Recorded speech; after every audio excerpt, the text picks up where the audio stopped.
This essay example, as well as thousands of others, is available in text format on our website for free and without registration. Simply Google Ivy Panda Free Essays.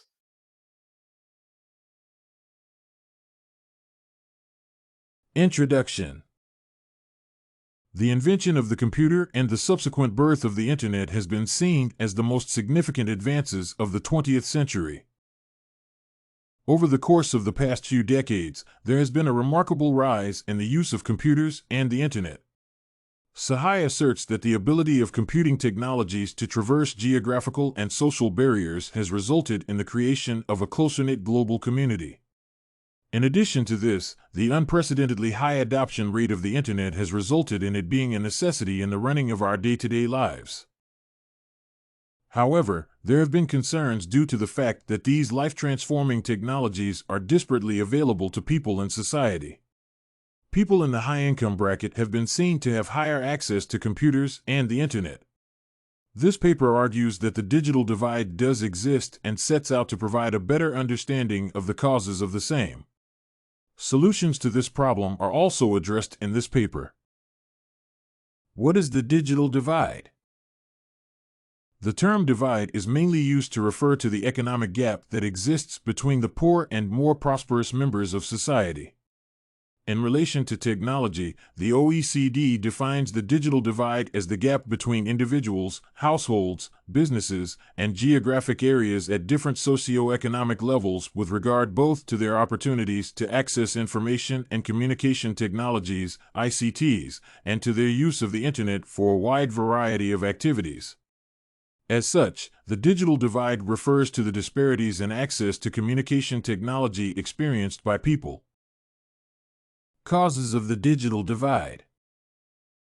While the respective costs of computers and Internet access have reduced drastically over the years, these costs remain significantly expensive for some people.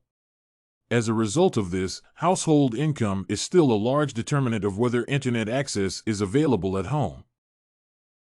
Income is primarily a significant factor in developing countries where most people still find the cost of owning a PC prohibitive. However, income as a factor leading to the digital divide is not only confined to developing nations. A report by the NTIA indicated that across the United States, Internet access in homes continue to be closely correlated with income levels. Education also plays a crucial role in the digital divide. The National Telecommunications and Information Administration indicates that in America, certain groups, such as whites and Asian Americans, who possess higher educational levels have higher levels of both computer ownership as well as access to the Internet. This is because the more educated members of society have a higher rate of increased access to computers and Internet access as opposed to the less educated. A simple increase in access to computer hardware resources through the production of low-cost versions of information technology which is affordable to many does not necessarily result in a reduction in the digital divide. This is because, in addition to the economic realities, there are other prominent factors. The lack of technological know-how has been cited as further widening the digital divide. This means that even with access to technology, people might still be unable to effectively use the same. Szydlik best expresses this problem by asserting that just by providing people with computers and Internet access, we cannot hope to devise a solution to bridge the digital divide. Another cause of the digital divide is the social and cultural differences evident in most nations in the world. One's race and culture have been known to have a substantial effect on the adoption and use of a particular technology. This is an opinion that is shared by Szydlik, who notes that people with fears, assumptions, or preconceived notions about technology may shy away from its usage. As such, people can have the economic means and access to computers and the Internet, but their culture may retard their use. Reducing the divide. The digital divide leads to a loss of the opportunity by many people to benefit from the tremendous economic and educational opportunities that the digital economy provides. As such, the reduction of this divide by the use of digital inclusion steps is necessary for everyone to share in the opportunities provided. As has been demonstrated above, one of the primary causes of the digital divide is income inequality between people and nations.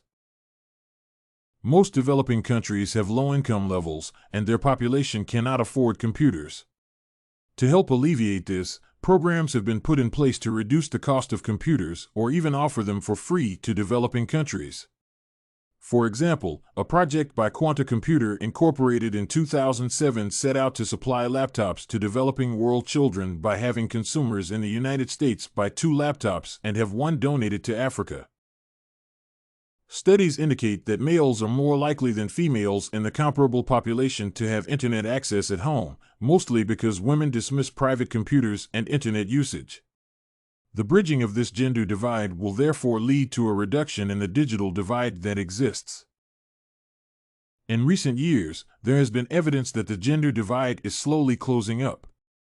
This is primarily a result of the younger generation who use the computer internet indiscriminately, reducing the strong gender bias that once existed. This trend should be encouraged so as to further accelerate the bridging of the digital divide. As has been illustrated in this paper, there exist non-economic factors that may lead to people not making use of computers, hence increasing the digital divide. These factors have mostly been dismissed as more attention is placed on the income-related divide. However, dealing with these social and cultural-related divides will also lead to a decrease in the divide. By alleviating the fears and false notions that people may have about technology, people will be more willing to use computers and the internet. Digital divide, essay conclusion. A divide, whether digital or economic, acts as a major roadblock to economic and social prosperity. This paper set out to investigate the digital divide phenomena. To this end, the paper has articulated the issue of the digital divide, its causes, and solutions to the problem. While some suggest that the digital divide will get bridged on its own as time progresses, I believe that governments should take affirmative action and fund projects that will result in a digitally inclusive society. Bridging the digital divide will make people and nations increasingly included in knowledge-based societies and economies. This will have a positive impact on every community in the entire world. This essay on the digital divide, the challenge of technology and equity, was written and submitted by a student just like you. The Ivy Panda Samples database hosts thousands of works similar to this one on various subjects. Visit ivypanda.com to find what you are looking for.